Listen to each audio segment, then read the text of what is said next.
Do you struggle with anxiety or panic attacks and you find it really difficult to trust your own body? You know that feeling where you've been caught in that moment, your heart's pounding, your hands are shaking, and you feel out of control. And you're likely thinking, God, I just can't stop this. I can't stop my body from doing this. And it's an awful feeling. And many people's first reaction is to try and make it go away.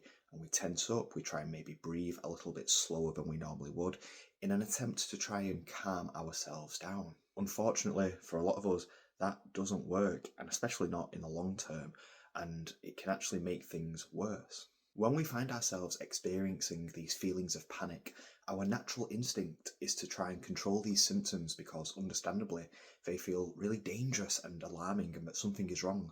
Somewhere along the line, we've learned to treat these sensations as a threat.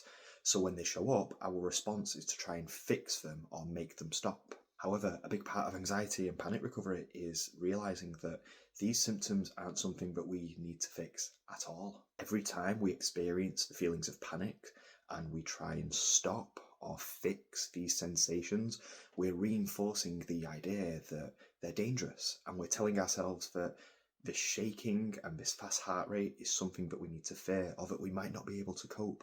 And by fighting them, we're actually increasing the fear, creating this cycle of anxiety that we just seem trapped in. In order to recover, it's actually quite paradoxical in that we don't need to try and stop them or fix them.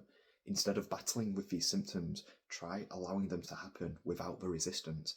Yes, it's uncomfortable and yes, it's scary at first, but when we do this, we're showing ourselves that these sensations aren't an urgency. Over time, we will teach our brain or our anxious response that it doesn't need to be switched on right now, and these feelings of fear and panic aren't needed. And over time, we'll notice the more that we allow these sensations and the more we drop the resistance towards them, the less intense they become. Let your body do what anxious bodies do. This is about trust. You need to get to a point where you can trust yourself and trust your body. Your body knows what it's doing, and you don't have to intervene. Each time you let go and allow your body to handle it on its own, you're building up a resilience and a confidence and a trust in yourself to show that, hey, I can actually handle these symptoms and I can cope. I'm not going to lose control. Remember, you're not broken, and trust yourself and trust your body. You are stronger and more capable than you think.